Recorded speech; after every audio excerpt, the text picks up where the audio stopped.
Mga kababayan, kamusta po? Si Kamanong po, inyong lingkod, ay nagbabalik pong muli para po komentuhan po kayo dito po sa Tambayan mga kabayan. Sana po nasa maayos po kayong kalagayan lahat, mga kababayan. Umpisa na po natin, magkomentuhan na po tayo. Komentuhan po natin, ito pong si Luistro, mga kababayan. Ayon po sa kanya, ayon po ito po tinatawag din po itong kung hindi po dahil kay Speaker, mga kababayan.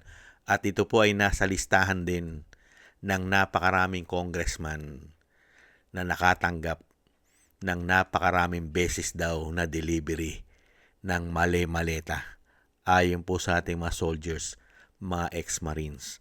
Hindi po ba? At ayon po kay Luistro, ay mapapabilis daw po nila ang impeachment ng Vice President, lalong-lalo kung hindi tutugon ito. Kung ako naman kay Vice President, bakit ako pupunta dyan? Bakit ako tutugon? Scripted na nga yan eh. Ang nag-i-impeach sa'yo, puro sangkot sa issue ng pagnanakaw. Yung mga nag-i-impeach sa'yo. Bakit mo pa pupuntahan yan? Scripted na nga. Di po ba?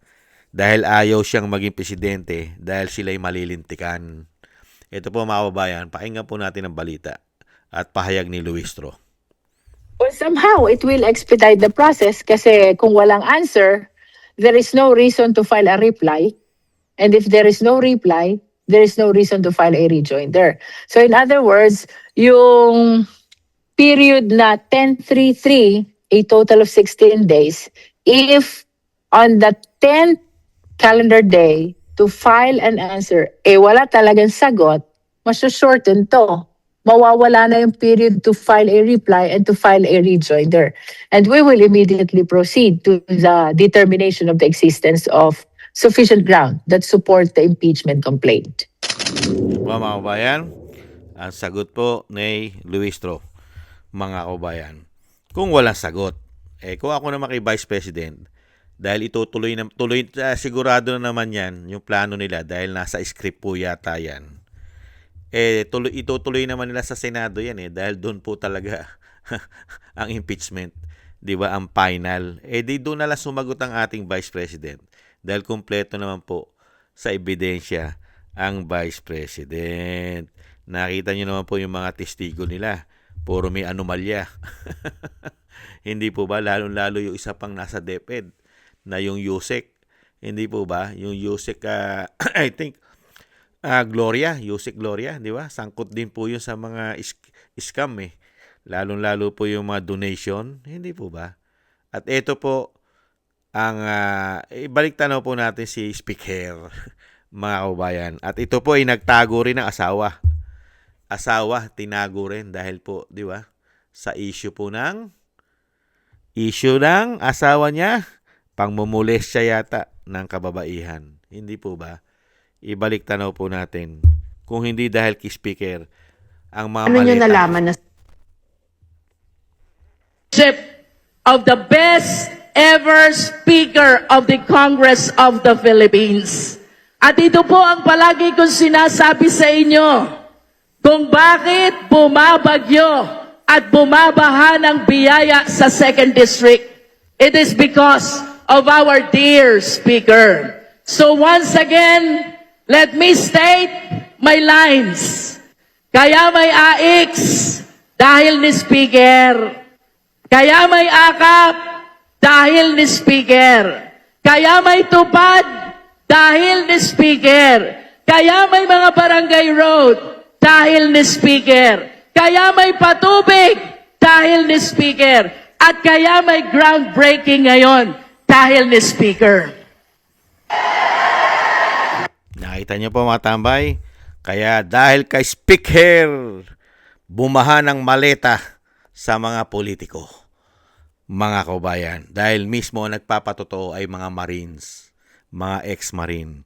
Dahil kay Speaker, lahat sila nadilibiran ng mali-maleta na pera dahil kay Speaker. Pero, ang dapat i-impeach, ang BP Sara na walang delivery ng mali-maleta ang dapat pong ma-impeach. Buti pa, ang kumakalat na isang congresswoman, kumakalat po, ay umamin po na hindi lang siya ang nadideliveran ng maleta at hindi lang ang kanyang dating congressman natatay. Hindi po ba nasangkot din po sa mali-maleta at syempre sa mga issue ng flood control. Pakinggan po natin ang kumakalat na video, ang pag-amin daw po ng isang congresswoman ng 3rd District ng Pampanga, si Mika Gonzales. Pakinggan po natin ang kanyang pag-amin sa maleta issue. Nandito tayo ngayon sa About sa maleta issue, no? Sige, sasagutin ko yan para matapos na. Binigay naman yun hindi naman natin hiningi yun. Hindi lang po tayo yung tumanggap ng maleta, no? So, wag po sanang sa akin lang ibaling yung attention. About sa maleta issue, no? Sige, sasagutin ko yan para matapos na. Binigay naman yun hindi naman natin hiningi yun. Hindi lang po tayo yung tumanggap ng maleta, no? So, wag po sanang sa akin lang ibaling yung attention. About sa maleta issue, no? Sige, sasagutin. Yan po si Mika Gonzales. Mga kababayan, anak po ni Aurelio Gonzales. Si Dong Gonzales. Siya po ngayon ang congressman. At ang tatay niya po ay marami rin pong issue ng maleta. Ayon po sa mga Marine. At pati po siya, mga kababayan, ay nakatanggap din. At hindi naman daw po niya ginusto yun. Binigay Kaya po dito, mga kababayan, kailangan po i-impeach ang Vice President. At kailangan po madaliin. Hindi po ba? Dahil sa dami po ng maleta nang na-deliver sa kanila. Kung hindi dahil kay Speaker, hindi babaha ng maleta sa mga magnanakaw na politiko. Di umano, mga kababayan. Kaya kung Vice President, huwag nyo na pupuntahan yan. Sa Senado na lang po kayo sumagot. Doon na lang po kayo. Dahil ang dyan po sa Congress, sa House of Representatives, nakita po natin lahat dyan. Napakarami na nadeliveran ng mali-maleta na siya rin mismo ang nag-i-impeach at bumoboto sa impeachment ng Vice President. Hindi po ba?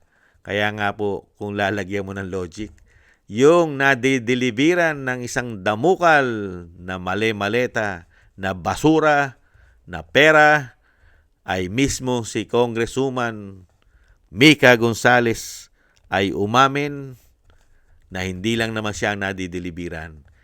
Gaano naman kaya karami na i-deliver dito dito po kay Luistro.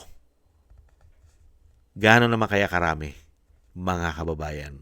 Nagigil po lahat. Lahat po ng nabigyan ng mga maleta na deliveran ng mga Marines ay gigil po na ma-impeach ang Vice President, mga kababayan. Nakitang-kita po. Dahil nga po, yung lagi po natin sinasabi, pagka kasi hindi nila napabagsak ang Vice President at naging presidente ang ating VP, katapusan na po nilang lahat. Katapusan na. Sa dami ng ginawa nilang pagnanakaw sa taong bayan. Mga kababayan. At katulad po nito, kung totoo ang pag-amin ni Mika Gonzales at ng mga Marines, ay tumutugma po kung hindi dahil kay Speaker. Kung hindi dahil kay Speaker na tinatawag na tambaluslos, kaya ganyan po talaga makikita ang tunay na leader. Hindi po ba? Hindi po natin dinanas yan kay dating Pangulong Duterte. Never po natin dinanas na ganyan po katalamak ang korupsyon kung hindi dahil kay Speaker. Hindi po ba? Napakarami pong nagawa ni dating Pangulong Duterte. Ikumpara mo ngayon, lahat halos ang ginawa, puro pagnanakaw. Ang mga media, mali-maleta na rin ang dinideliver. Hindi po katulad nung araw yata, envelope lang. Di ba pinutol nga ni dating Pangulong Duterte yan? Lahat ng privilege ng mga media sa Malacanang, putol. Wala regalo, walang tanggap pela. Hindi po ba? Pati pagkain, kontrolado. Hindi po ba? Ngayon, halos lahat sila may issue ng korupsyon. Hindi po ba, Luistro? Pati ang pagtatago ng iyong asawa, mismo ikaw umamin, tinago mo asawa mo. Di po ba? At napakarami mo ring issue sa iyong distrito. May cat's eye ka pa nga issue eh. Cat's eye at isang damukal na allocable, insertion, billion-billion. Kaya pagka ang Panginoon ay pinagkaloob na maging presidente ng bansa, si BP Sara, nakakatuwa po na isipin na ito pong maiingay na ito. Sila naman po ang nasa hot seat. Lahat po yan, mga kabayan, lalong-lalo po yung mga taksil at trader ng bayan. Hindi ba, Tonyo, mga Remulla, Anyo, di po ba, Torre, Marbil, Gibo, lalong-lalo yung Commander-in-Chief, hindi kaya? Yan po ang iniintay po natin at inaasahan natin. Matagal na po kasi tapos itong problema na ito eh. Yung kahirapan po na dinadanas natin, ibinabaon tayo sa utang, paghihirap ng taong bayan, paghihirap natin. Matagal na po tapos ito. Yung ginawa nila korupsyon na ito. Kung ang ating mga men in uniform lang, mga kabayan, ay katulad lang nung prinsipyo na ginawa nila, na konting issue lang na korupsyon, waiting pa pinagsimulan, waiting kay ERAP, tinanggal na nila para hindi po lumubog at hindi madisgrasya ang ating bansa. Yun ang paniniwala nila dahil nagnanakaw daw po si ERAP. Kaya ang ating mga men in uniform, nung panahon na yun ay tinanggal siya. Ngayon po, nagnanakaw rin po ang issue. Hindi lang po ang issue ay Pangulo ang nagnanakaw. Pati mga congressman, mga senador, mga gabinete, may mga issue rin naman pagnanakaw. Pero diyan ka magtataka, ang ating karamihang mga generals ay walang kibo. Nakita niyo po yung pagkakaiba. Kay ERAP, kumibo. Kay Bonget na tinatawag na bangag, walang kibo. Bakit kaya? Dahil din sa maleta? Walang kibo. Nagtatanong lang po. Yan po mga kababayan, ang ipinagmamalaki po na talagang malinis na malinis po ang mga congresswoman po natin at congressman sa ating bansa. Napakalilinis. Walang bahid na anomalya, mga kababayan. Wala. Dahil hindi po nabubuksan yung kanila. Kaya wala. At sino magbubukas ng kanila? Kung yung mismo na magbubukas ay kakampi nila. Hindi po ba? At yung mismo magbubukas na ombudsman ay meron din pong issue pagdating po sa mali-maleta. Hindi po ba? Maraming salamat po mga kababayan. At syempre po tayo ay nagsuggest lang po na wag na po sanang puntahan ng Vice President yan. Wala naman po saysayan. Naka-script na po yan. Hindi po ba? Masasayang lang po ang panahon ng Vice President yan. Diyan po sa mga buhayar yan. Di umano. Thank you po. At syempre po patuloy po tayo magdasal at manalangin na maingatan po ang pamilya Duterte, ang ating Vice President. Ganon din po ang dating Pangulo at madugtungan pa po ang kanyang buhay at kalakasan. At syempre po ang ating pong buong sambayanan. At ang ating pong mga ex-marine ay isama rin po natin sa ating mga panalangin. Thank you po sa inyo mga kababayan. At thank you rin po sa mga gusto po natin tambayan mga kababayan sa YouTube at TikTok. At ganon din po sa ating mga subscribers. At sa patuloy po nagsusubscribes, maraming salamat po sa inyo. Mabuhay po kayo. At thank you rin po sa mga nagko-comment, like, and share. Thank you po. At ganon din po sa mga nagbibigay po ng biyaya. Shoutout po sa inyo lahat. Kay Mila Yi, Tatay Nick ng Canada, Eric Hershaw ng Canada, kay Annie Jo, ako si Pilam, Gay at Chena, kay Balance Vision TV, kay Jesus Valdepena, kay Kingston ng Hong Kong, Jake Yahut ng California, USA, Gina Ray Solidides ng Berlin, Germany, Julieta Silona ng Sydney, Australia, Baby Roman at Ate Isa na Cagayan. Thank you po sa inyo mga kabayan.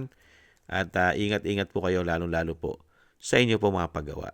Muli po mga kababayan, God bless po sa inyo lahat at magtiis-tiis po muna tayo. Bye-bye!